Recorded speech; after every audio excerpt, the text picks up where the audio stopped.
Hey, hey, hey. Happy Wednesday. Come on in. Pull up a chair. Gaming Gang Dispatch is in the air.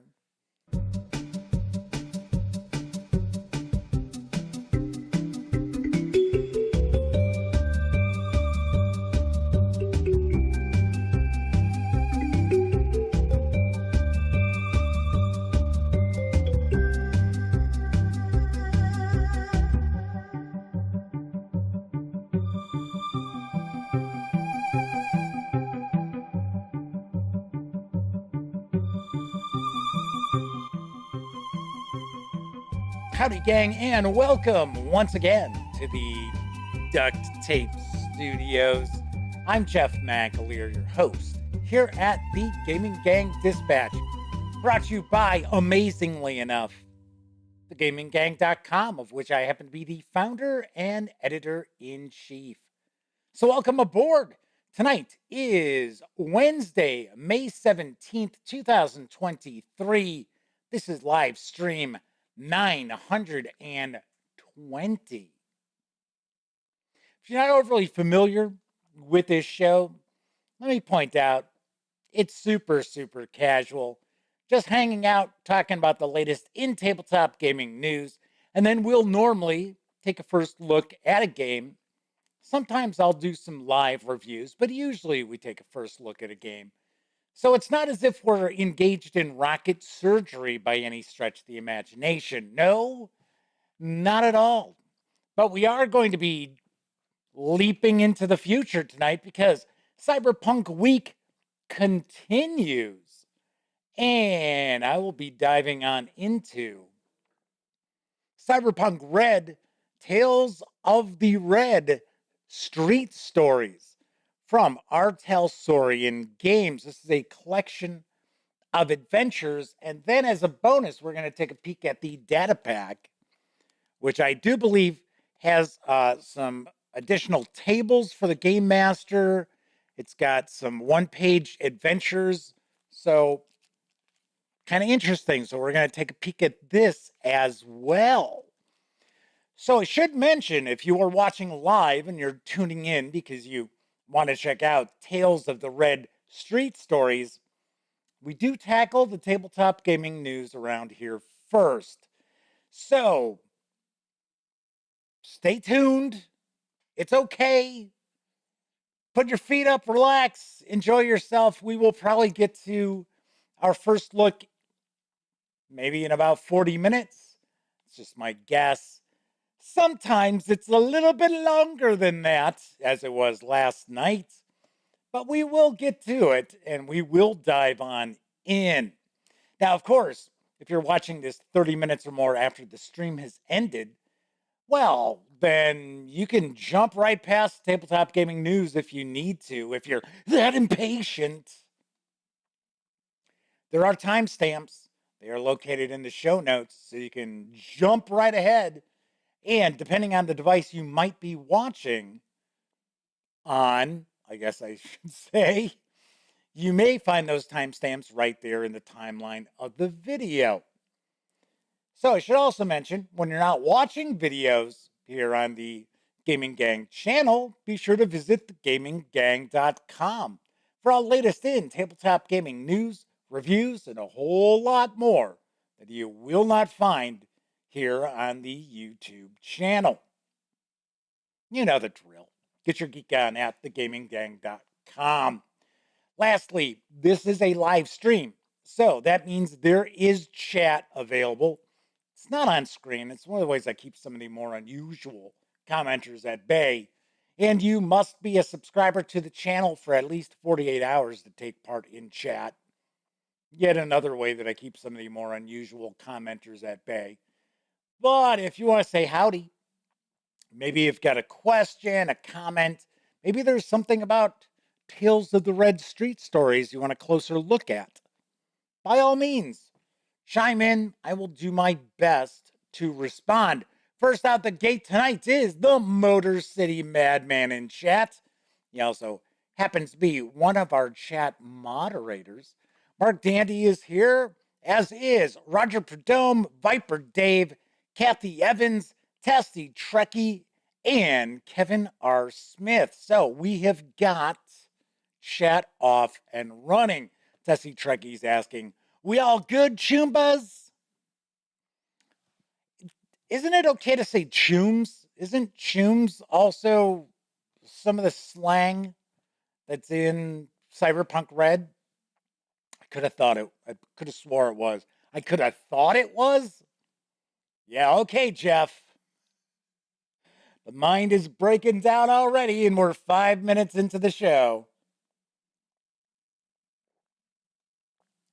I also noticed the Sly Blue Demon is hanging with the gang.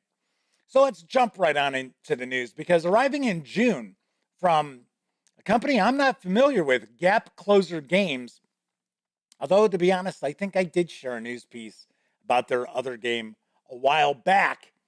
Regardless, we're talking about their new game. It is called Illiterati. Is that like paparazzi? Is it like the Illuminati? I think it is supposed to be kind of like the Illuminati. It is Illiterati. Here's what I know. The Illiterati are an evil secret organization that has taken over the world. Your job as a member of the League of Librarians is to save the world's books, one word at a time. Man, that's going to be a lot of words. Illiterati is a real-time cooperative word game in which players work together to form words and bind books. Each player starts the game with 5-lettered tiles and a red torched book that shows a condition that player must achieve to restore that book, such as using 8 or more tiles with at least 3 green symbols, create words that are all animals, and so forth. A library of 3 random tiles is placed in the center of the table. The game takes place in 3-minute rounds, and before the round begins, each player will draw 7 lettered tiles from the draw bag. Each round is composed of 3 phases. The the word building phase, just so used to role playing games, draw letters and spell words. There's the book binding phase, burn unused letters and turn in any completed books.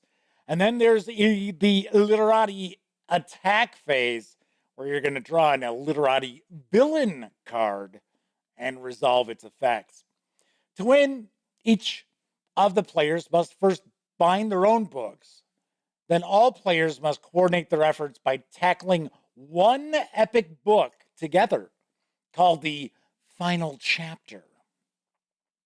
All players lose if too many letters are burned or if the Illiterati villain deck is emptied. Illiterati is for 1 to 5 players, ages 7 and up, plays in around 40 minutes, and will carry an MSRP of $34.99 when it arrives in stores on June 16th. Gotta say, I like the cut of this game's jib. I like the art style. The art style is kind of cool. And I believe we're looking at the cover here. I think those are all the villains. Those are not supposed to be the players. I think those are all the villains on the box cover. So very nice art style. You know, to be honest, there aren't enough word games out there in like I would say in the forefront of gamers' minds. I'll put it that way. And good word games, you can bust out with anybody. I was a big fan of Word on the Street way back in the day. I don't even think that's being published by anyone anymore. So that is Illiterati from Gap Closer Games. Now available from KOSMOS is the English edition of Cartaventura, Vinland. Here's the latest. Travel the seas with famous Vikings. It is the year 1000, and you are following in the footsteps of Viking explorer Eric the Red on an epic journey to the New World. Will you find your way to Vinland? Up to 6 players can take part in this collaborative adventure game deciding together how to proceed at every juncture. Card by card, the team learns how the adventure unfolds, exploring locations and moving towards one of the 5 possible endings of the game. Let's go on an adventure! Cartaventura is a narrative card game in which players build an adventure using cards that can offer them different choices during play. Map cards are placed in the middle of the table. Around these map cards, players place action cards, with them consulting one another to decide the best choice to make from those available. Draw a card, turn over a card, discard, etc. Urgent cards, which should be read entirely before doing anything else, can change the game in an instant. Object cards are placed in front of players and can be useful throughout the game. The game includes a tutorial to accompany the first game, and its simple and original playing system allows you to explore the scenario several times before discovering all of the game's secrets. In Cartaventura, Vinland, you set off for the land of the Vikings. Will you succeed in proving your father's innocence? Will you take to the seas toward the western lands or command your colony in Greenland? Will you stay faithful to the Norse gods? Cartaventura Vinland is for 1 to 6 players, ages 12 and up, plays in around 60 minutes, and it does carry an MSRP of $14.95. So I don't know if this has been out before and this is a new print run, or if this is the first time we're seeing this in English. I am not positive because the way it's being presented by distributors is as if this is the first time Cartaventura Vinland is going to be available. There are actually, I think in total, there's like 5 Cartaventura titles, and they're like distributors are showing 2. I don't know. But then when I took a peek at Board Game Geek to try to track down some additional images, it was saying the game came out in 2020. But I do believe that this is originally a German language game. So I don't know. I don't know. John Muscola is hanging out, and our friend Shen from Taiwan is here, and JC has joined us as well in chat. We've got a nice chat rocking and rolling already. So let's move on to some role-playing game news, because to me, I personally think this is a pretty big news piece. Free League Publishing is now taking pre-orders for the latest supplement for Symborum. And here's the skinny on Davokar Awakens. The Eternal Night has descended on the forest of Davokar. With the 6th and final episode in the Chronicle of the Throne of Thorns, the fate of the world will be decided. The darkness that for centuries has been fettered by the roots of the woods breaks free and spreads in all directions. The living are faced with a seemingly hopeless fight against a never-ending flood of merciless enemies. But is all hope lost? That question remains for you and your friends to answer. Featured inside is the adventure Davokar Awakens, where the player characters are given a chance to impact the fight for the Throne of Thorns, and thereby the future of the game world. There are maps and descriptions of a dozen adventure locations, brimming with tough challenges, colorful characters, mystical treasures, and historical artifacts. Guidelines for journeys in the awakened Davokar, complemented with new event tables and over a dozen pre-made scenes to introduce where you see fit. There's a chapter detailing the battle against the darkness, with descriptions of both defending and attacking units. There are new treasure tables, new artifacts, and a customized list of mishaps which can affect uninformed or ill-prepared adventurers. You want to keep in mind, this book does require the Symborum core rulebook And it does not come with its own Advanced Player's Guide, Game Master's Guide, Monster Codex. It really doesn't come into its own without those books as well, which are kind of the core books. I don't know if I'd consider the Advanced Player's Guide to be a core Symborum book, but I guess having it is better than not having it. Symborum Devakar Awakens can be pre-ordered for $38.25 or thereabouts because the exchange rate changes all the time. I'm taking a guess. The MSRP should be around $39.99. Anyway, you can pre-order over on the Free League website. It's got an expected release in hardcover Q4. So it's end of the year.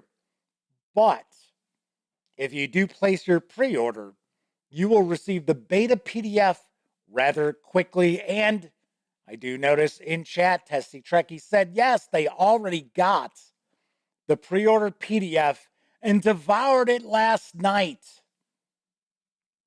Well, how are you going to run it if you ate it? It's gone. Kevin says Symborum, another game I have to finish reading. Gotta say, very interesting setting. It's a dark fantasy setting without just being derivative of all the other grimdark fantasy that's out there. So it is quite an interesting setting itself. And of course, we do have the 5e Symborum books also. So if you are a fan of 5e, of course, you can actually, it's off the top of my head, I want to say it's Ruins of Symborum is what the 5e port is called. Another cool news piece next month is going to see the release of the latest supplement for Dune Adventures in the Imperium. And here's the latest on Power and Pawns, the Emperor's Court from Modiphius Entertainment. The Golden Lion Throne, the center of the known universe. There is no higher power than the Emperor, but the more power and wealth he has, the more his ambition grows. To make an ally of House Carino is to ally with the force that controls the known universe. Those in the Emperor's grace can wield unspeakable power as long as they never forget where it comes from.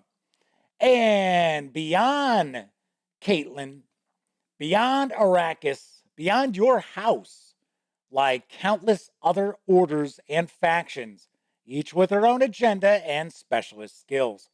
The deadly Ganaz Swordmasters, the despicable Lilatro, the noble Silk School, might each be an ally if you know how to offer them the right price. Of course, I hope you are enjoying my mispronunciation of fictional things once again. You're welcome. Power and Pawns, The Emperor's Court, is a complete 144-page supplement that lays bare the secrets of the Imperium, as well as a host of new factions and campaign options to bring your Dune Adventures in the Imperium game to the next level. No longer mere agents of your house. Now, you are its rulers. And with this wealth and power comes a host of new duties, enemies, and opportunities, if you know where to look. Power and Pawns, The Emperor's Court includes an in-depth look at, you guessed it, the Emperor's Court and the imperial homeworld of Catane. Catane? Taking a guess. Life at court and the entertainments and distractions available on the most beautiful planet in the known universe. A look at the brutal Sadakar, the deadliest fighters in the Imperium, and how to use them as player characters with a host of new abilities. An array of new talents and skills for graduates of the Ganaz Sword School and the Suk Medical School, including 6 new drive options for any character. A host of detail for the game master on running political campaigns and creating complex intrigues. Notes for players with ambition, detailing how they can take control of their house or take a role within it and destroy the reputation of those in their way, be they ally or enemy. There's also a complete adventure, Blood and Riches, where the player characters must negotiate a tense conflict between two great houses that might plunge the Imperium into war. And more. The fate of your house is in your hands, its rise only limited by your ambition and perhaps your ruthlessness.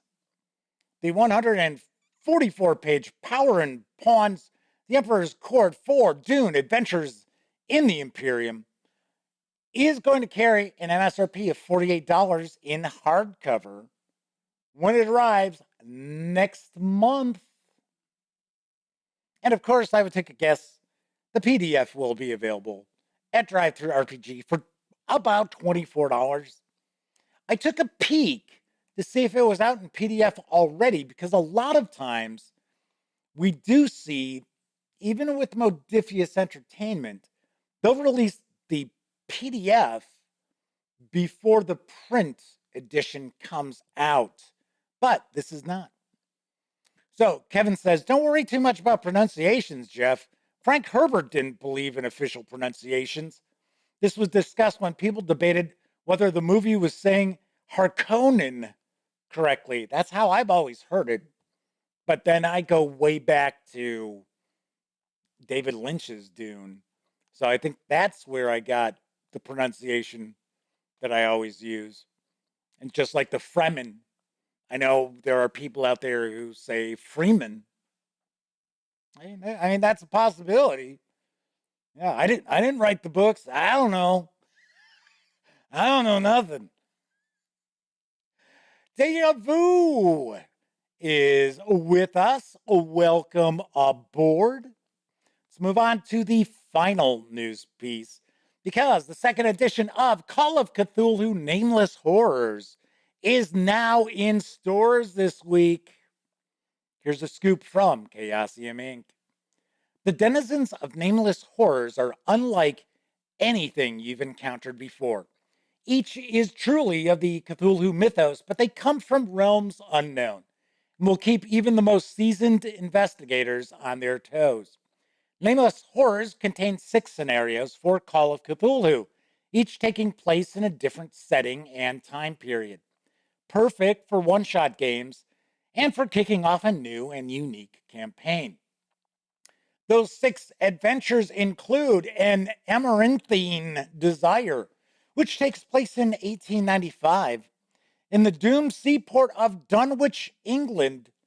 Little different spelling, and it's across the pond from the Dunwich you might be thinking of. Strange echoes of the past threaten the present. A Message of Art, 1892. In Paris, France, art and the occult come together in a dangerous fusion. And Some Fell on Stony Ground, 1920s, which is my favorite period to run Call of Cthulhu, and into the 30s. I don't mind going into the 30s a bit. It takes place in small town America. Trouble is brewing that could sweep everyone up in a wave of death and destruction. Bleak Prospect, 1932. Massachusetts during the Great Depression. Residents of a shanty town face strange horrors that jeopardize all they hold dear. The Moonchild, the 2020s. In England, an experiment with the occult casts long shadows and brings unforeseen consequences. And finally, there is The Space Between, also the 2020s, Los Angeles, California. The star of a film produced by a popular religious organization has vanished. Originally published in softcover nearly 10 years ago, this updated edition of Nameless Horrors contains brand new art, player handouts, and maps for each of its 6 scenarios. Of course, you need to have the Call of Cthulhu rules to be able to run these. The 202-page hardcover is available now. Should be in your store. I mean, it's Wednesday. It was supposed to come out today. And it carries an MSRP of $42, or you can grab just the PDF alone over at DriveThruRPG for $21.99. Now, you might be curious because I featured Nameless Horrors in a first look. You might be wondering, why, Jeff? Pray tell, when will that review be arriving? This weekend, actually. Maybe a little before that. It might go up on Friday. But let's just say this weekend. So, yes. In fact, if you are a Call of Cthulhu fan, you will definitely be digging this weekend because you will get a double dip of Mythos-related content here on the Gaming Gang channel. So sweet. Deja Vu says, you're doing a bunch of cool stuff today. Call of Cthulhu is awesome. Their new books are quality stuff. Yes. That is very, very true. Chaosium is always put out, for the most part. Now, I'll be very honest. I did not have a lot of releases from when they were in that period that they almost went belly up. But even back in the day when everything was, black and white or grayscale, they did produce good content. Now, production quality, maybe not the greatest, but the adventures were always really good. So there'll be a video this weekend. I'll be discussing some things. So, Tessie Trekkie says, I'd be interested in one day hearing your opinion of mythos-based non-Call of Cthulhu games that blend the mythos with other genres, such as science fiction like Eldritch Skies, Fate of Cthulhu, Brindlewood Bay. I don't have them. I mean, isn't it Jason Cordova? Isn't that his name? Jason Cordova? He's kind of like the mastermind behind the Gauntlet, Fear of a Black Dragon. I listen to that all the time. So I think he's the designer of it. But I mean, I don't know him. I don't have any, contact with him. But yeah, if he wanted to send Brindlewood Bay for review, I'd be more than happy to take a peek at it. Because as you know from watching the show, I always say, "Oh, this is mythos related," so gets the antenna up or antennae because I love me the mythos. Probably do without some of the nonsense with H.P. Lovecraft, but I love me the mythos. So there is that. Now, I have reviewed a few things over the years that were Cthulhu mythos related and were not Call of Cthulhu. Off the top of my head, there's Lovecraft-esque, which I thought was complete and utter garbage. And gotta say, anytime some sell sheet blurb tells you that this is the game you've been waiting for, I'm going to tell you right now, it tain't. It ain't the one you're waiting for. So yeah, that one's pretty god awful. Because they seemed like they were making a statement. They were more concerned making a statement than they were a game. And they sat there railing against all these things. And then some of the adventures included those things. And I was like, what? So, plus they ripped on Chaosium and they were like, oh, Massenaire Lothotep is racist. And it's like, what is with people that don't realize that, you cannot, I don't care what it is. You cannot apply the mores of today to the past. You can't hold people accountable to that. Now, we were just talking about H.P. Lovecraft, and I'm not going to go on about him, but he and Robert E. Howard were racists. In fact, H.P. Lovecraft, Robert E. Howard thought he was racist. So you got to be pretty racist for a racist to think you're racist. So, yeah, but I think off the top of my head, I think I gave Lovecraft-esque like a 3 out of 10 or a 2 out of 10, something like that. And then I also reviewed Trail of Cthulhu, which I thought was all right. But to me, it didn't have the scares to it. But I mean, there were things that I really did like about it, such as the game doesn't come to a screeching halt if your players miss their, you know, library use rolls and things like that. But the reality is, come on. A good keeper is gonna, fudge a little bit to make sure that everything is, rolling along and the players are getting clues and things like that. You gotta be a pretty poor game master if you're running Call of Cthulhu and you're only allowing the dice to uh, pretty much determine everything. Because it is very easy for your player characters to all miss on a specific roll that they needed to gain some sort of a clue.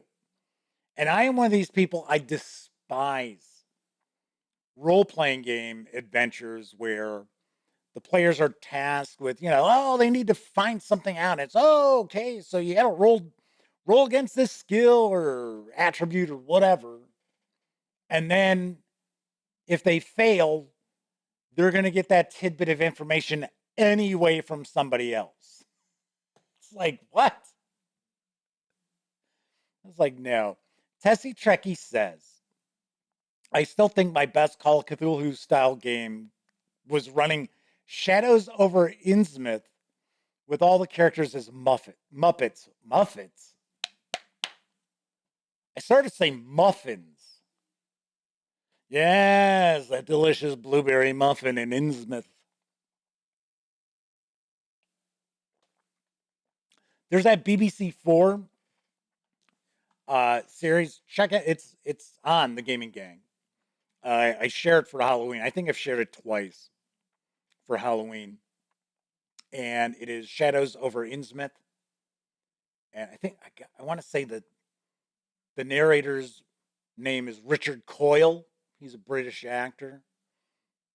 It's really, really good, except they keep calling it Innsmouth, which you would think in England they would not be pronouncing it that way. But he just keeps calling it Innsmouth, and it drove me nuts.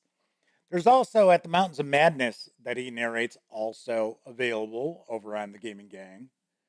And that is just fantastic. It is excellent. So, At the Mountains of Madness is probably my favorite of the Lovecraft stories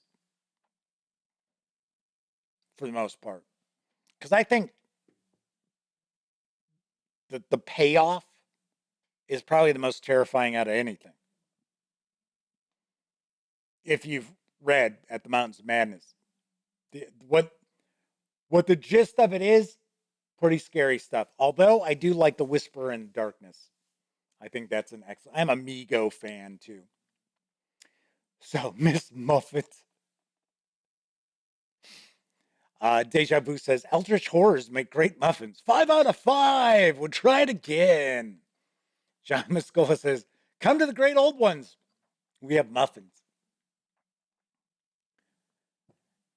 So Anyway, I was wrapping up the news there. Of course, I was talking about DriveThruRPG. Please don't forget, the gaming gang, thus the Dispatch, is affiliated with the One Bookshelf sites. So if you are going to visit, say, DriveThruRPG or Dungeon Masters Guild or Storyteller's Vault, any of those sites, please stop by thegaminggang.com first. Click on one of our banner ads. That way, if you happen to make a purchase, I get a small portion of that sale. And all those nickels, dimes, and quarters really do add up and help keep thegaminggang.com around. Also, if you like this video, by all means, please give it a thumbs up.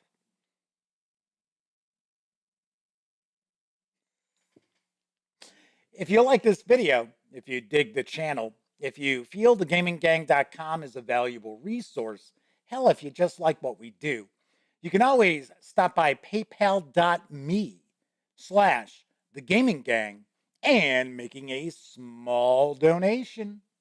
And thankfully, there are quite a few people out there who use the banner ads and or visit paypal.me. So thank you very kindly, everybody, because otherwise you would not be watching this stream. Well, maybe you would watch videos, but you certainly wouldn't have a website to visit. That's for sure. Game Master's Hobby is with us, pointing out that Mountains of Madness was their first Lovecraft read. Flaming Heron says, I think we like the video looking at you. By the way, let's welcome Flaming Heron. He is also one of our chat moderators, and I wouldn't be shocked if our third and fourth chat moderators might be lurking around. All right, so we are going to be jumping on in and taking a look at Cyberpunk RED, Tales of the Red, Street Stories, as well as a bonus look at the data pack in just a few moments.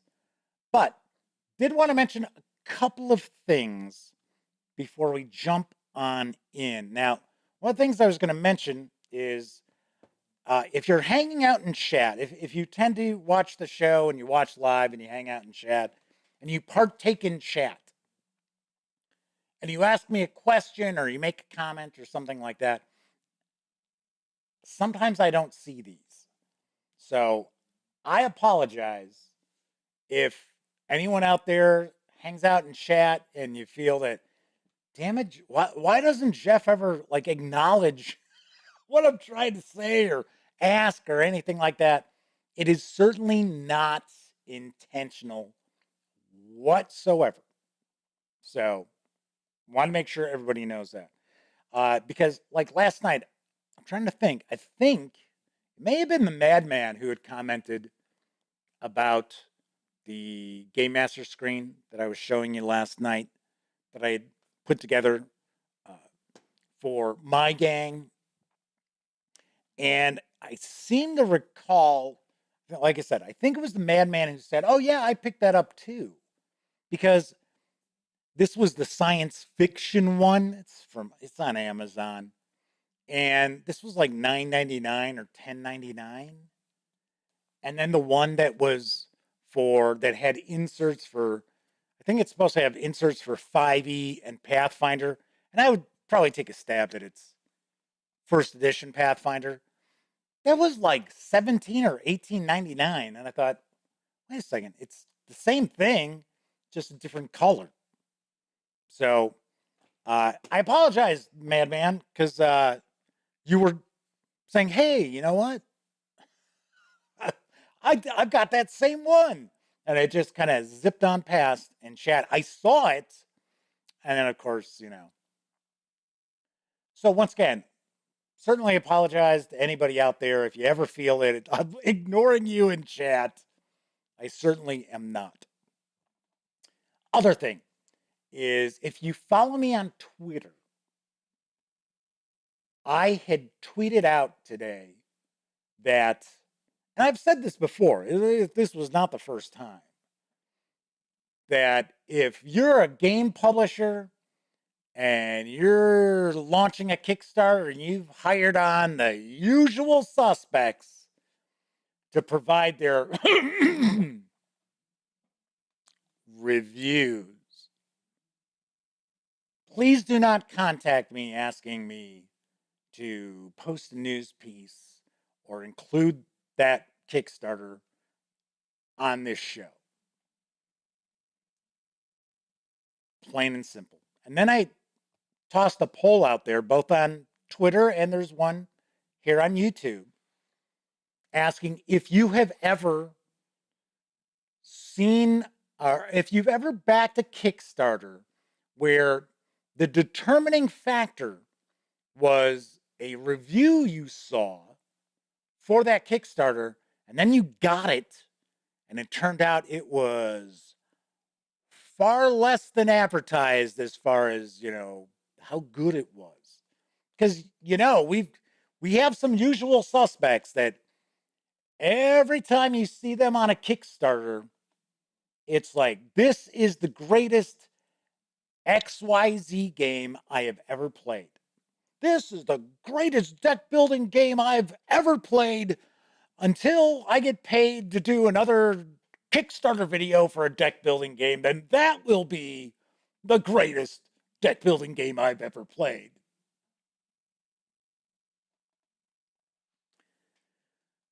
So, just to be clear, I don't hate Kickstarter. I don't hate Kickstarter at all. I don't hate other outlets. I don't hate game publishers. I don't hate anything. For one, that is just too strong a word for anything that I feel negatively about. So what I want to make sure people understand is I don't have issues. What I do have an issue with is with publishers who pay the same people over and over and over again. And when I say the usual suspects, damn well I'm not going to sit here and call them out by name. I don't want to be a dick. But right? You know who I'm talking about.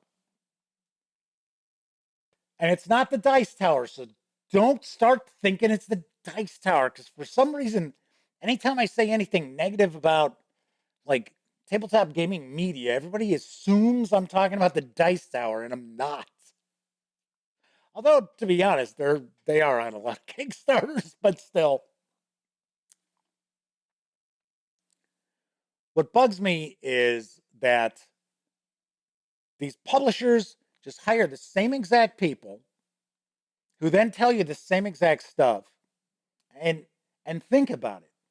Think about how many Kickstarter reviews. In fact, you know what? Think about how many tabletop gaming reviews you've seen, especially board games, where you don't really get a review. You get a rehash of the rules, and then I really like it. Oh, I like this a lot. This game is great.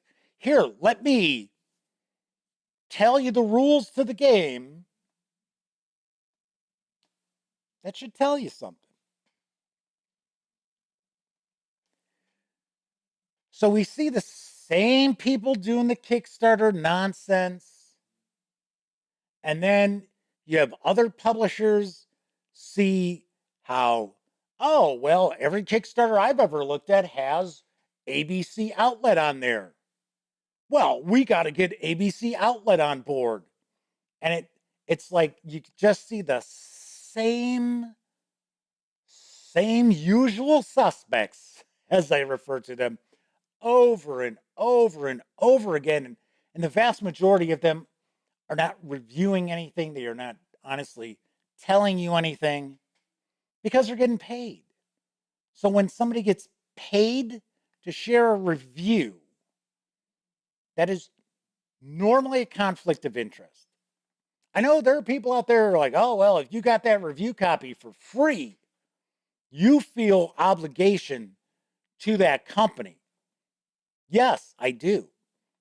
I feel obligation to provide a truthful review and to do my best to get them a review because they sent something for me to review. I also feel it's my obligation to let them know ahead of time if it would be a negative review or sort of like a midland, it's all right. You know, I let them know. And most of the time, a vast majority of the time, they tell me, don't bother then. It's okay. Now, a lot of times they won't send me anything ever again to review, but it's like, okay, all right. Okay.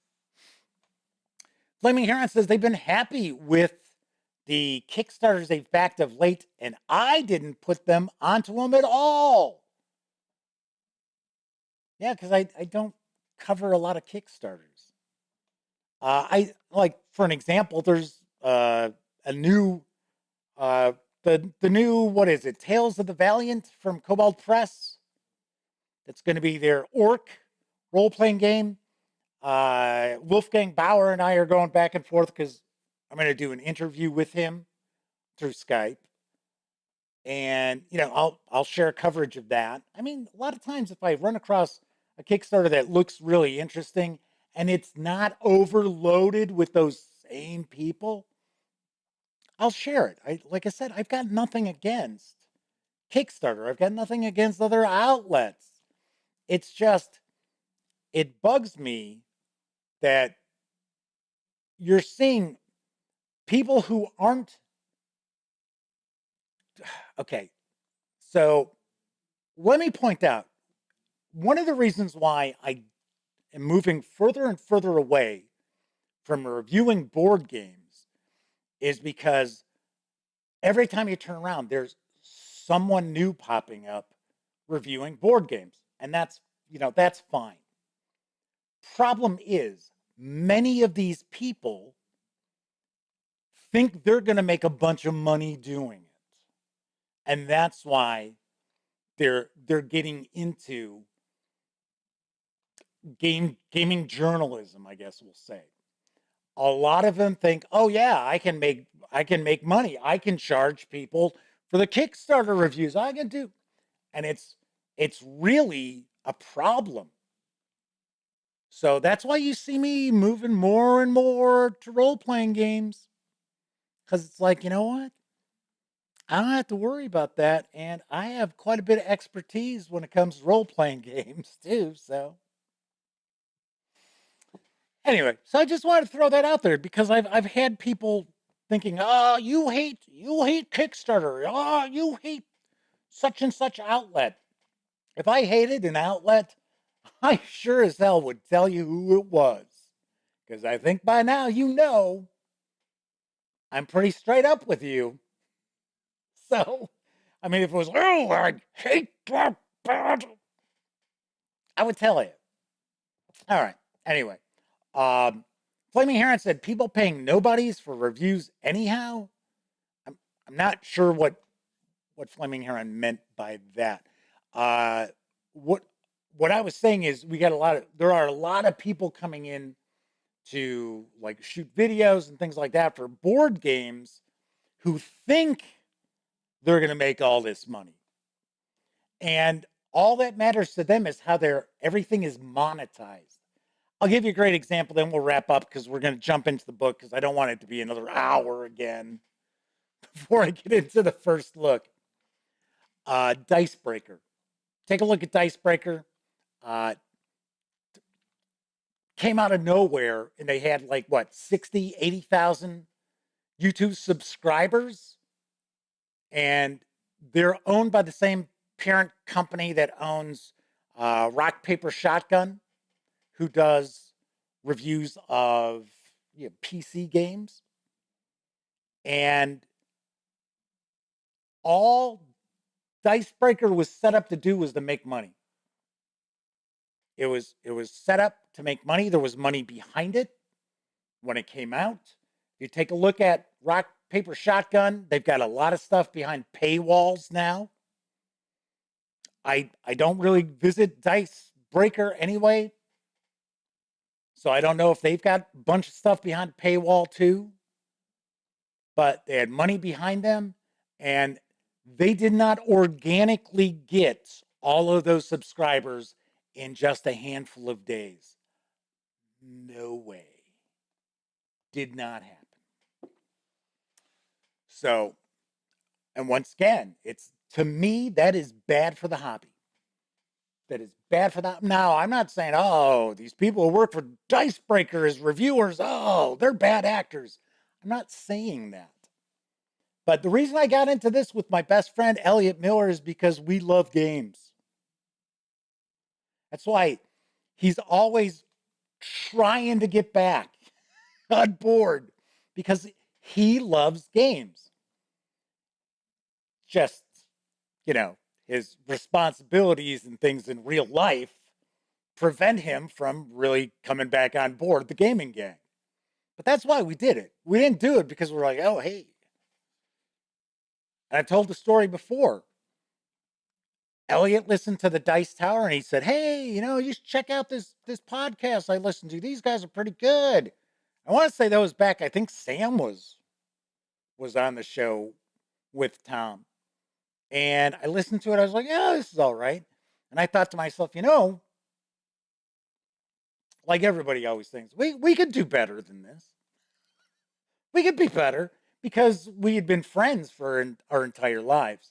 That was one of the things that set our podcast apart. And a lot of people really liked it. Although some people didn't, because they felt that we didn't focus enough on games. Anyway, that's all.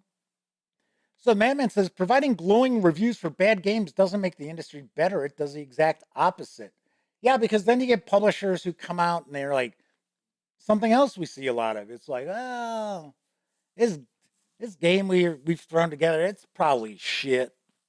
But you know what? If we throw together, let's do some 3D sculpts so we can include some miniatures with this. And we'll take it on to Kickstarter. We see way too much of that. So yeah, it's just, but it is what it is. I mean, look at movie reviewers. Go to Rotten Tomatoes and they list the different reviewers and that, and you're like, who the hell is this? Hey, the reviewer over at the moviewatchingguy.com says, like, why do I give a shit what they say? Deja Vu says they've gotten some great stuff from Kickstarter. Yeah, of course. And some epic trash as well. That's too bad. I mostly do it for tabletop role-playing games. Chuck Terrell's with us in chat. Says name and shame. I don't do that. So, Sly Blue Demon says this channel is the main place they keep up to date on tabletop role-playing game news and reviews. I try. Like I just told you. Stay tuned. I'll have my Nameless Horrors review this weekend, later on in the week. So, alrighty, we're going to be diving on into Cyberpunk RED, Tales of the Red Street Stories in just a couple of moments. But got to be honest, I think it's time for a brief intermission.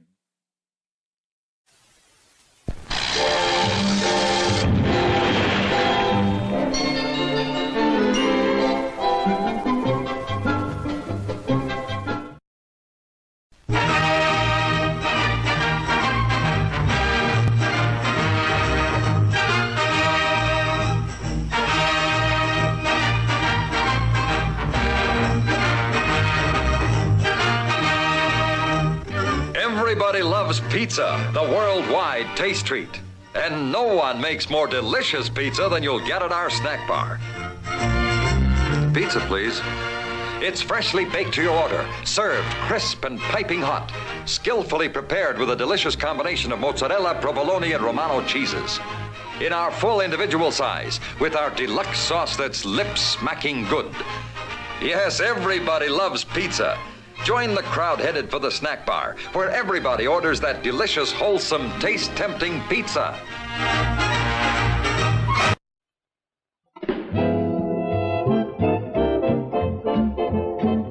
Pleasure.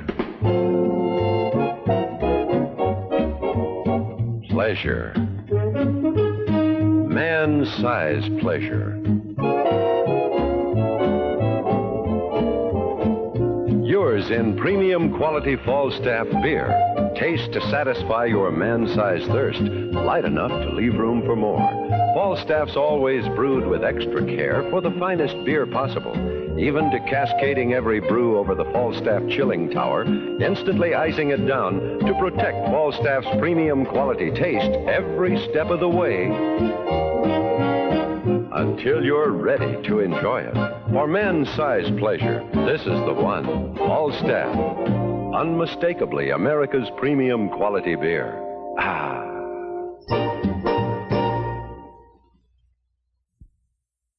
The Indians won't bother you. All you got's a shipment of Wilkins coffee. Someday he's gonna learn that everybody drinks Wilkins. Here they come. Mattel's new Baroom bikes. They look and sound just like a motorcycle. With storage compartment, motorcycle handlebars, and Mattel's fantastic Varoom motor that works with a real key. Mattel's Varoom bikes. See 'em, hear 'em, get 'em wherever bikes are sold. You can tell they're Mattel. They're swell. And now, on with the show.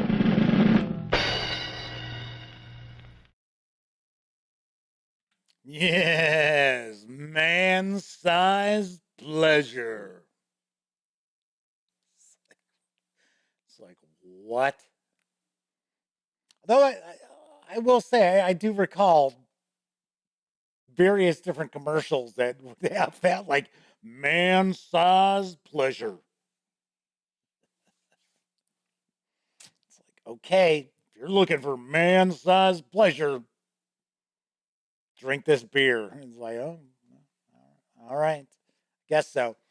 So yes, Wontkins lives, and maybe you noticed this. You actually saw the arm of the operator underneath Wontkins right at the beginning of that. It's like, oops, and then they kind of bring it back down. But of course, that was live. Tessie Trek, he says, nowadays we have actual electric bikes that make that awful noise for real. Fleming Aaron points out some of those old beer commercials were pretty atrocious.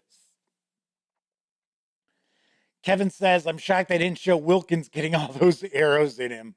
Were they going soft? Well, it should have been Wontkins, right? Would it have been Wontkins getting the arrows? Sweet. All right. So, without further ado, tonight, I am going to dive on in and take a first look at Cyberpunk RED Tales of the Red Street Stories from our Talsorian Games. It's written by Francis Stewart, Jay Parker, Melissa Wong, Mike Pondsmith, Monica Valentinelli. Oh, I'm sure I messed that one up. Trace Wilson, Aaron Tarbuck, Cody Pondsmith, Jay Gray, and James Hutt. This hardcover, I believe it is 198 pages, carries an MSRP of $40, or you can grab just the PDF alone over at DriveThruRPG for $20. Swing on over to the other camera because here I've got Tales of the Red. A few things I want to mention before we jump on in. First of all, the fine folks over at our Talsorian Games were kind enough to send along this review copy, as well as everything else we're looking at during Cyberpunk Week, or I should say Cyberpunk Red Week. But no one associated with the gaming gang has received any other sort of compensation for me to share this coverage with you. It's very important you know that. We're not going to look at each and every page inside. Do want to give you a good feel for what's inside Street Stories. And this is an adventure book. So if you are a player hoping your game master is going to run Cyberpunk Red and any of these adventures. Definitely recommend Tune Out Now. Even though I really know nothing about the adventures in here, we're probably going to see some spoilers just by flipping on through. So important to keep that in mind. All right, let's take a look at the back. Night City is a big place, full of wild parties, dead bodies. There's dead bodies at those wild parties, and neon lights. Beneath the thin layer of advertising and grime, it's got some tales to tell. Stories of vicious gangs, hell-bent artificial intelligence, and love. You'll get to meet suave mercenaries and movie stars, and even take a ride in a submarine. You'll fight cyber psychos, dirty reporters, rival edge runners, and a high-flying assault team. The city is voracious. It needs more bodies to chew on, and you'll supply them one way or another. Within the pages of this book, seemingly simple jobs, spiral. Why did I say spatially? Spiral wildly out of control, and the Herculean tasks can be solved with a single bullet. It's your city. It hates you. It loves you. And you can't help but feel the same. There's adventure to be had here, and if you know what's good for you, you've got to experience it, Chumba. All right, so we have 9 missions. So what I will do, I like this cover art. This cover art's pretty cool. So what I'm going to do is I will kind of take a peek at each of the adventures so we can kind of get a bit of a synopsis of what's going on in each of them. But once again, going to try to stay as spoiler free as possible. So first off, we've got A Night at the Opera. So I'm not sure if it stars Queen or the Marx Brothers or maybe both. JC says, dead bodies at parties. Yep, like Weekend at Bernie's. Tessie Treggy said, hey, spoilers from memory. These adventures may contain a deep one. You never know. So we've got our background here. Well, so I'll give you the background. That's what we'll do.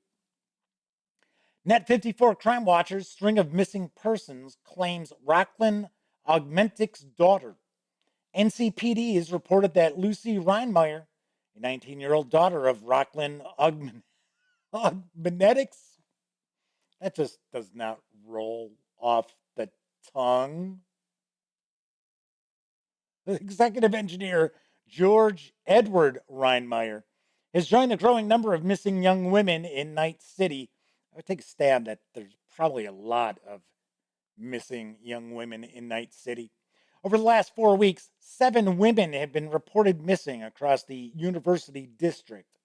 Their whereabouts are a complete mystery to NCPD detectives who still have no leads. Mr. Reinmeyer has yet to be reached for comment.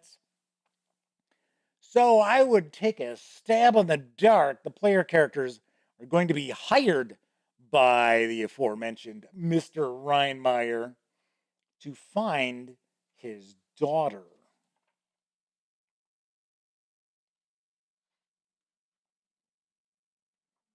It appears that the adventure structure might be scene-based. Flaming Heron says, spoiler-free is not promised. You've been warned. So we've got some stat blocks. We've got some net architectures. Probably for net running to deactivate those things. Very possible. Presentation's pretty cool. It seems like there's a good amount of art in this. Okay, so we have Agents of Desire, the case of the missing girlfriend. Kind of strange we'd have back-to-back adventures in the book, both dealing with the missing woman. As a team of professional troubleshooters, edge runners, your team has had its share of interesting jobs. Some legal, most not. This one seems to be pretty straightforward. Yeah, right. Come on. It's not going to be straightforward. It's a role-playing adventure. Tessie Trek, he's quoting from Cyberpunk 2077. I get the feeling Tessie Trekkie is into Cyberpunk, but I think we learned that last night. Anyway, this one seems pretty straightforward. A local fixer, someone who arranges employment between people like you and people who need problems solved, has sent a ping to your group requesting help in rescuing a kidnapped woman from an unknown group. It's a simple extraction. Yeah, no, that's not going to be the case. You've done dozens. I would assume it's supposed to be you've done dozens of times before. No big thing, right? Oh, yeah. I highly doubt it. So I'm curious, what are these little sidebars?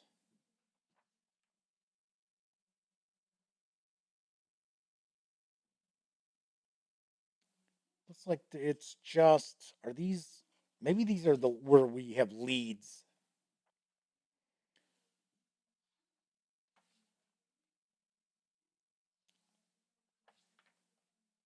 This seems to be a relatively long adventure here. That's cool. Yeah, it really does look as if, and Tessie Trekkie could probably confirm or deny this, but it does seem that the adventure structure for Cyberpunk Red is scene based, which is fine. I have no problem with that. Fleming Heron says no milk runs in Cyberpunk. I was going to say there's no milk runs in any action story because if there were, you wouldn't have an action story. So we've got a bucket full of popcorn flavored kibble, lights, camera, drama. Lights, camera, action. It has been the dream of many a starlet to show up on the silver screen, especially now when the action can be shown off in stunning 3D with sense simulation streams. Now your crew can get in on some of the sweet Addiswood action after your fixer scored an edition invite from the famous Sanet Sisters' upcoming historical romance, The Parisian Hostess. It's legit. The leading and supporting actors have already been cast, and you all have a chance of making it as extras, which is definitely going to be a step up in the career of any budding media star. So this is where the media star characters would probably be pulled in. The dirty hippies. Though frequently mistaken for a gang, the dirty hippies are a group of urban reclaimers and and who help clean up blighted zones by using eco-friendly technologies. They're also famous for their ganga. Or oh no, I'm sorry, ganja. Duh. Yes, that text is a little small from the distance I'm reading it from. So Tessie Trekkie says the cooking adventure is a fun one, and also points out, yes, it's very scene based. A lot of role playing games are now, and like I said, I've got no issue with that.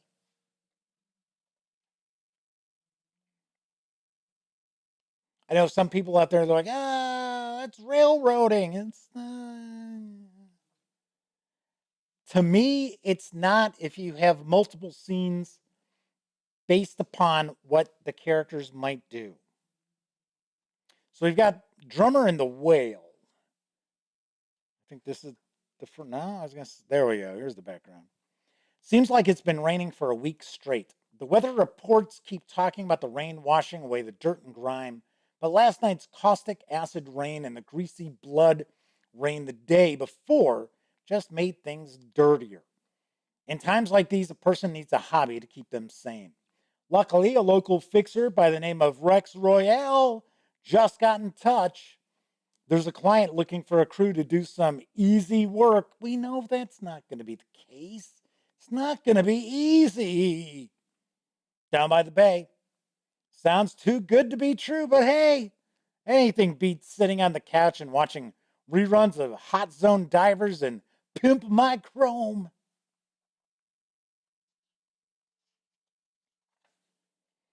And then, of course, we get the Paul Harvey section below the rest of the story. Yeah, that's a reference quite a few people will not be getting. Oh, so this is the one with the sub. There we go. Okay. Hey, that's not a spoiler. It was on the back of the book. So we've got our stat blocks. Haven't got a stitch to wear. A suit worth dying for. I like how we've got these advertisements and that at the end of each of the adventures. Night City has taken a number of nasty blows over the years, but even during the time of the Red, life goes on. And as traditional supply chains continue to be fractured and unreliable, the inhabitants of the city turn to new alternative economies to get what they need, even when what they need is as simple as a damn good suit. You've all been summoned to one of the buildings that will stand in West Hill Gardens, out where exclusive tailors Terrell and Shang do most of their actual work. Or Cheyenne. You're all here because one of the tailors working for Terrell and Cheyenne needs some expert troubleshooters. They put the word out to local fixers who brought you in. Flaming Heron says, scene-based doesn't mean you have to do everything, and it doesn't dictate what happens in the scene or what might happen in subsequent scenes. Sarah D says that she's actually got a book about Paul Harvey. Paul Harvey makes up a lot of her childhood. That's pretty wild.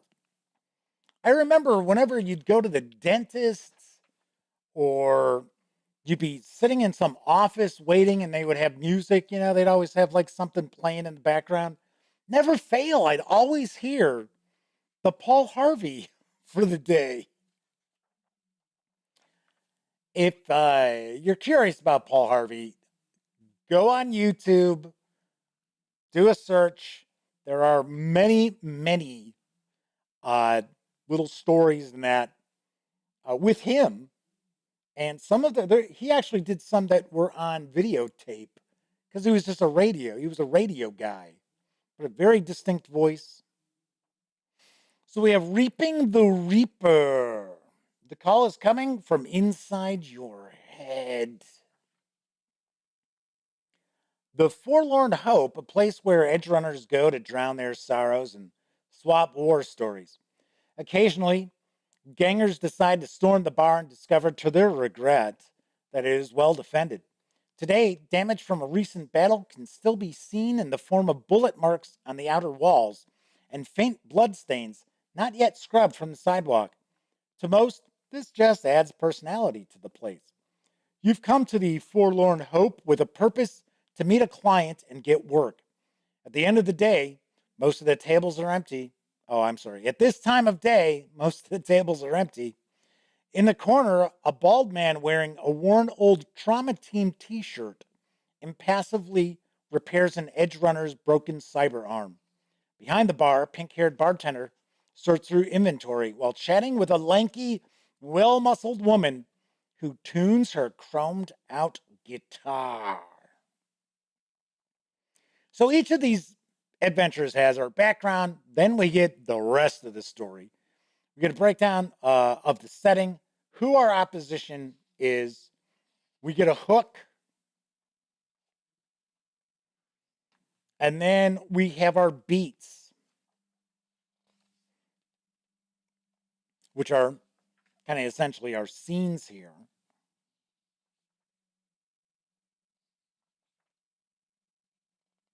And looks like we've got a dance floor.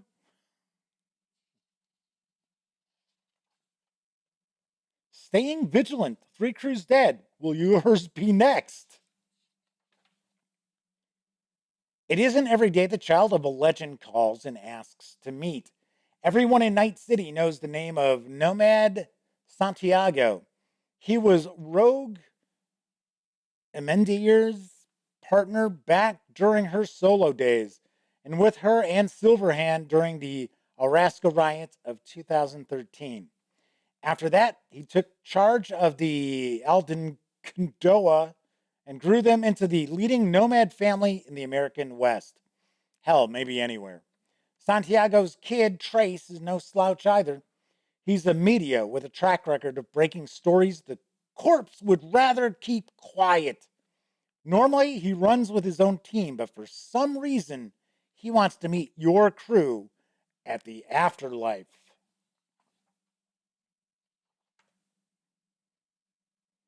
I would take a stab in the dark that there is probably a focus for each of these adventures, so they sort of have a very different vibe to each of them.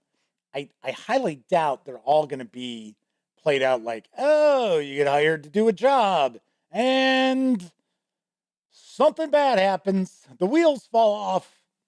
I think it would probably be a bit different. So Tessie Trekkie says, Rogue, my favorite NPC in the Cyberpunk universe.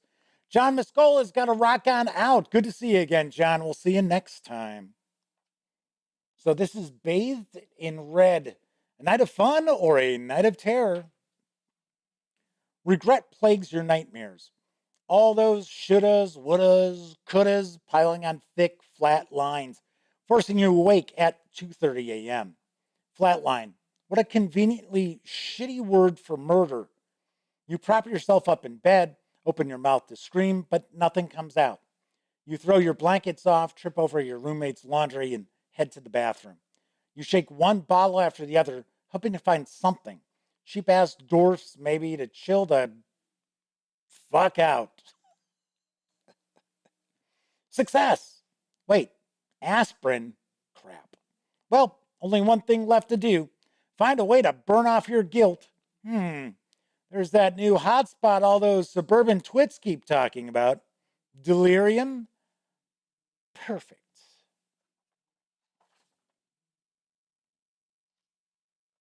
Oh, there you go. Making it worse. This is what this sidebar is titled.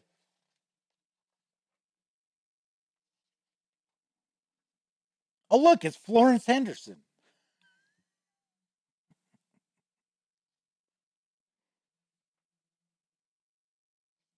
All right, just flip it on through. We've got one red night. The final curtain falls. I think we've got this and one more adventure, I believe. Every time you close your eyes, you sweat blood. Can't wash it off. Can't smash it out. Drowning you in guilt. Hot, slippery blood pooling round your ankles. Guilt. No, I'm kidding. Hot, slippery blood pooling around your ankles. Wasn't this how we just opened the previous adventure? You draw your blade, you don't know why, and yell defiantly at the rising tide. Just as you lunge toward it, the bloody wave parts like the Red Sea. Only that's not Moses. A knight in red armor gallops toward you on horseback, waves of fresh blood crashing behind them, ready to... Hello? You hear yourself say as your agent chimes. Got a job for you, Chumba, says the voice on the phone.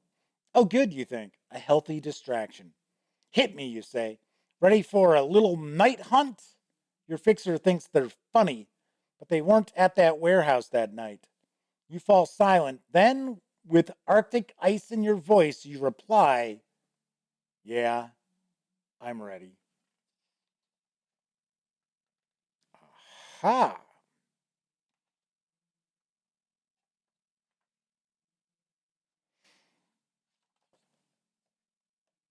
Gotta say, the maps look pretty cool.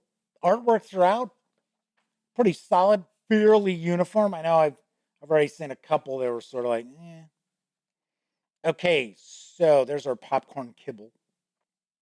It was in the title of one of the adventures.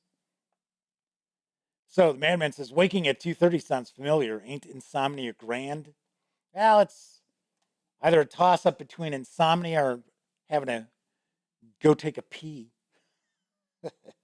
So we got mooks and defenses. So here we've got a bunch of our throwaway NPCs. We've got our locations in Night City in this appendix here. What else we got?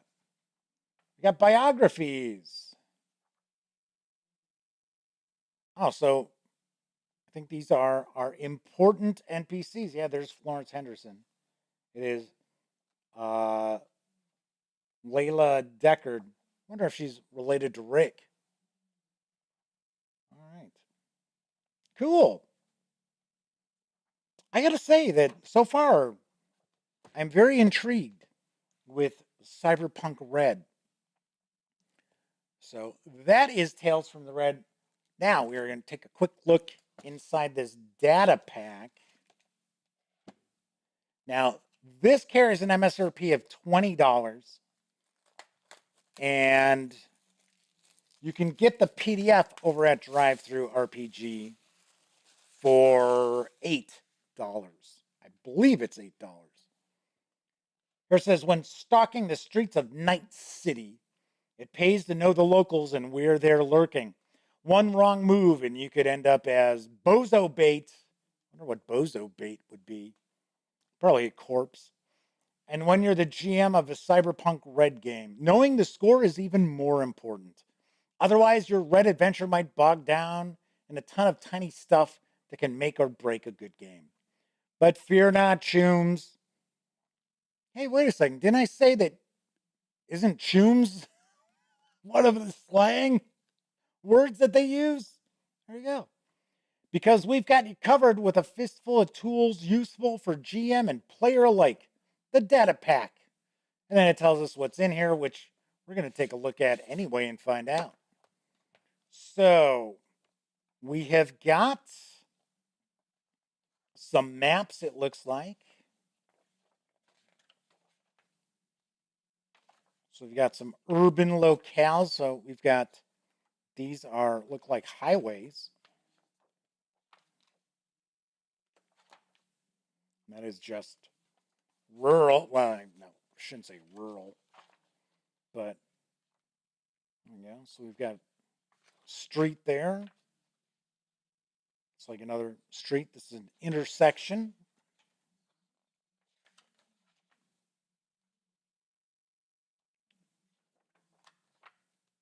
All right, more of that street. So we got a few of them in here.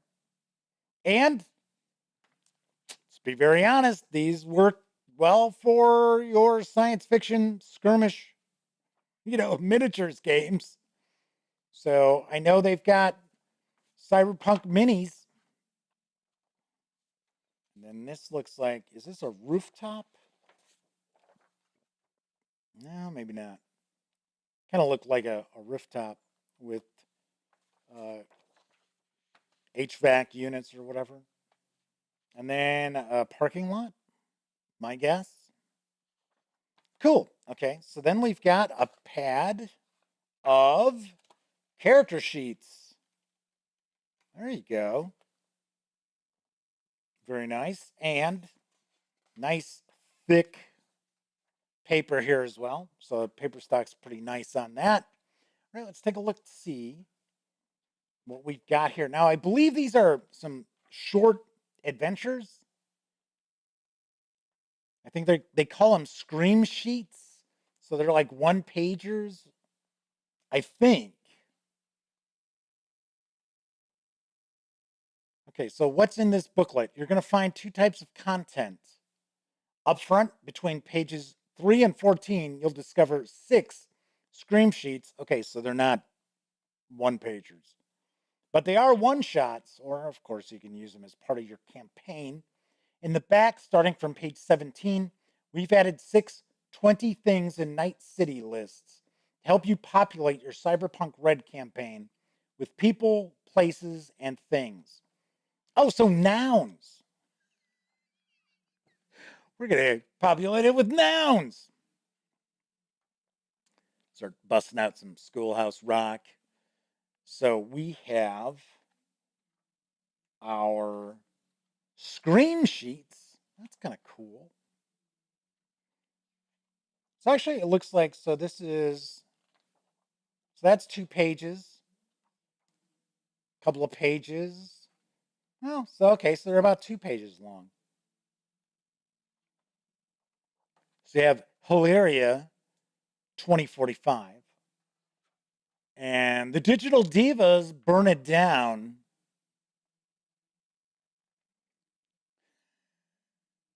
Flaming Heron says, okay, not gonna lie, I had something else in mind when I think Scream sheets.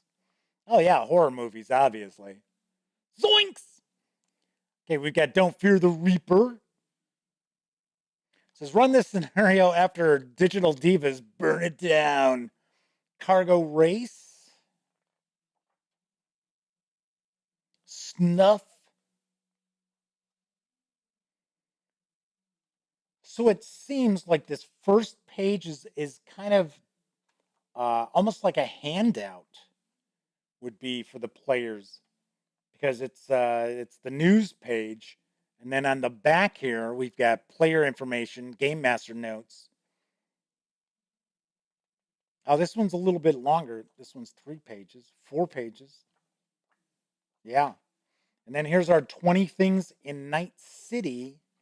So we have 20 freelancers. And the entries are good solid paragraph in length, a little more than a paragraph, maybe 2. 20 hotspots in Night City. 20 people in the Night City subway. So are we talking the subway or are we talking Subway sandwiches? Because I don't know which one would be scarier. 20 safe houses in Night City. Are we going to get one more? Do we get one more here? Let's see what we got. 20 things in a suburmal pocket. Suburmal? Okay, so it says subdermal. I was going to say, I will point out, it does look like we've got some typos throughout what we've looked at from Cyberpunk Red so far. I mean, I don't freak out about that kind of stuff. I mean, if it's just like insane, yes, then I will mention that in a review and ding a release because of typos or grammatical errors. But for the most part, if it's not just like stunning with the number of them, I don't worry about it. So that is the Cyberpunk Red Data Pack. We've got this pamphlet, booklet, I guess I'll say, the maps, and there are a lot of character sheets here. Quite a few. So Flaming Heron says, they could go for a Subway sandwich right now. But yikes, with the inflation rate, Subway is just a rip. Most places are. Even going to McDonald's, which thankfully I'm not real big on, is insane. It's like, get, the cheapest, what used to be like dollar menu stuff, and it's like, oh, that'll be $14. And you're like, what? So that's a data pack. And of course, we've got Tales from the Red Street Stories for Cyberpunk Red. Very cool. I really am chomping at the bit to dive on in to Cyberpunk Red. And to be very honest, I did start peeking at the core rule book. Did that last night. Didn't get very far in it, but I started taking a peek. All right. So what's cooking tomorrow? Yes, it'll be the first Thursday show in a long time. First Thursday show in years. Yes, remember back in the day? Used to do Monday through Friday. What was I thinking? So the question is, from Tessie Trekkie, is the next book Black Chrome? I don't know. Is it? So yes, we will be taking a look at Cyberpunk Red Black Chrome on tomorrow's show. I believe this is the latest release for Cyberpunk Red. I think this is the newest that is out for Cyberpunk Red. And as a bonus, we're going to take a look at the net running deck. I know I held this up last night and it was like all glare. So it's sort of like, well, I guess you'll have to take my word on it that it was the net runner deck. Next week, Tuesday's show, we are going to take a look at the finale of the Mercy of the Icons adventure campaign for Coriolis. And we are going to take a peek at Wake of the Icons. Isn't that it? Yes, Wake of the Icons. So that'll be on Monday's show. Damn it. See, I said Monday. It's Tuesday. I'll get used to it. I promise I'll get used to it. Just like you noticed, for some strange reason, I'm off a little bit. So I keep forgetting to bring up my little overlays. And it's like, damn it, what the hell was I? I don't know what it is. It's, I don't know. I did it yesterday. I've done it today. Hopefully my final overlay, I will remember to click on. Anyway, a week from today, we're going to have a War Game Wednesday because we're going to look at Clash of Sovereigns from my friends over at GMT Games. See, I said I'm moving away from board games, but I didn't say I'm not going to ever cover board games. Flaming Heron says Coriolis is the one they need to get into. They've got the core book, but they've yet to run a game. It is actually a very interesting setting. It is very unique. So it's got almost, I don't know, I guess the way I would explain it is sort of like an Arabian Nights in space sort of feel. So it is a little unusual. And then finally, we are going to take a look at, I think it's Mirror of Malatesto. I think that's what the pronunciation is. I shared a news piece about this. This is available through Exalted Funeral. And the author shot me an email and said, hey, thank you so much for sharing that news piece. Would you like to take a peek at this? And I said, sure, of course. So they sent this along. So we'll take a look at this a week from tomorrow. So that'll be on next Thursday's show. So we will be doing that. I'm actually considering reaching out to Exalted Funeral and seeing if they'd like to see some video coverage of some of the stuff they release, because they've got a lot of stuff that comes out, and a lot of it is OSR related. I want to say they're kind of the official North American distributor of Old School Essentials. They do a lot of Old School Essentials adventures. If you notice, this zine says for use with Old School Essentials. So Kevin said, you said board games, Jeff, not war games. So yeah, technically. But I mean, there'll still be some board games from time to time. I mean, I can't be like reading 400-page books back to back to back to back to back. Tessie Trekkie points out that ultraviolet, the hell's the G part? Forget the G part. Second edition, UVGE second edition is coming out soon. Yes, I knew that. I have the first edition. I actually bought it from Exalted Funeral. And I've never reviewed it. I have never reviewed it. For some reason, I had something like a lash or something in my eye. That's it. Grasslands. Front End Chaos is hanging out with us. I believe this might be a first-time visit from Front End Chaos. So thank you very much for coming on in. And if you've been here before and I'm just misremembering, I apologize. So should also mention GMT sent me Atlantic Chase, which I've already reviewed. So I know this is a new edition. I think it's just a new print run, to be honest. So, well, it's weird. Usually GMT does not send me new editions of stuff. Usually I do not receive it.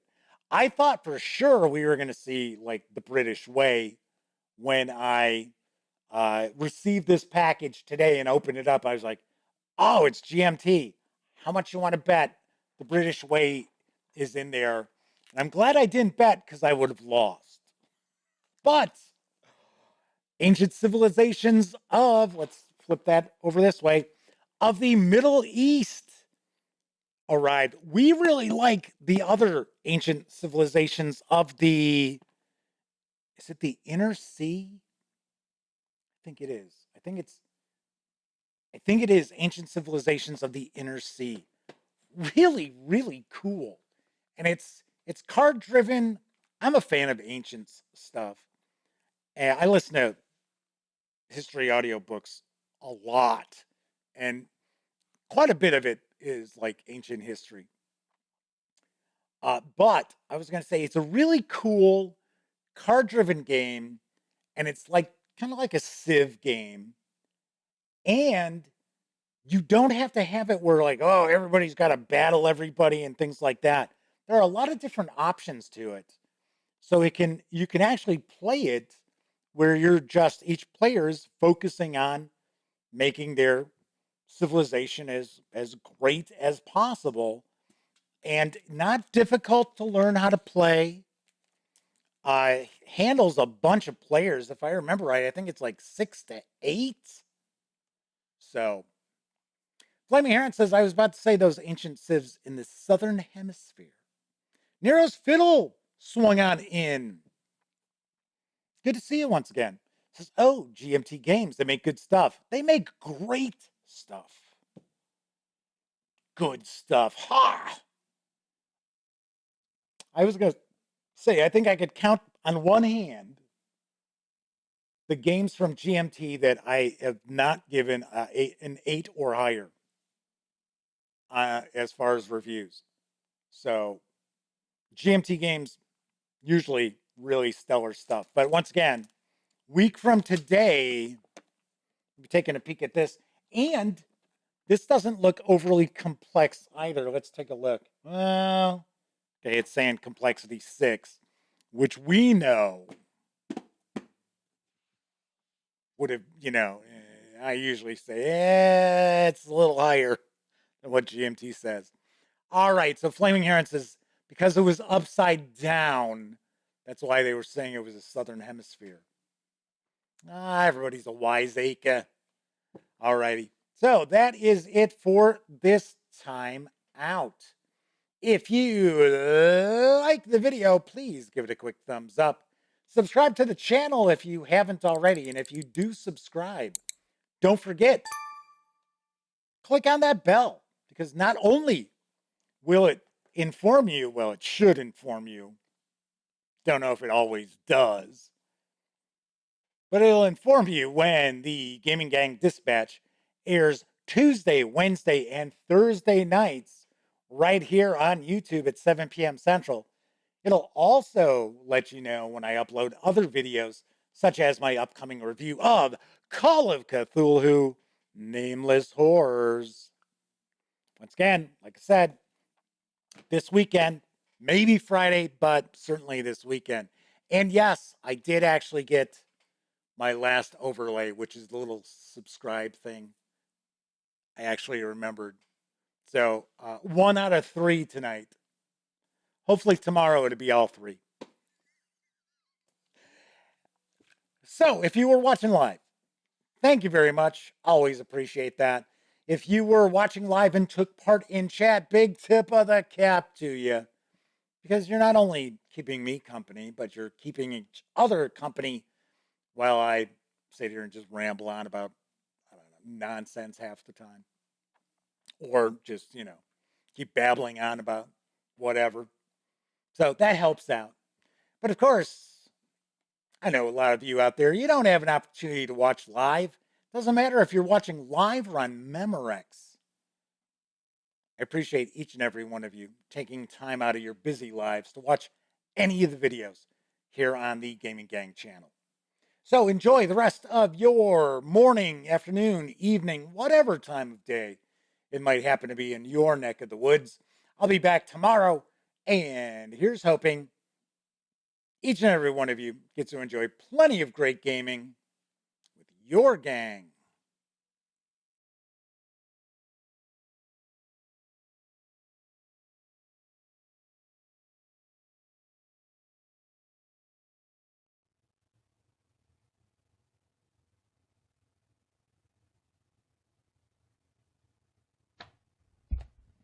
Oh, hey, you're still here. Well, that's okay. You don't have to leave just yet. In fact, why don't you subscribe to the Gaming Gang channel right here, or take a peek at the latest live stream, or even find out what YouTube recommends you check out from the channel. And of course, I'm Jeff McAleer. Thanks again for watching.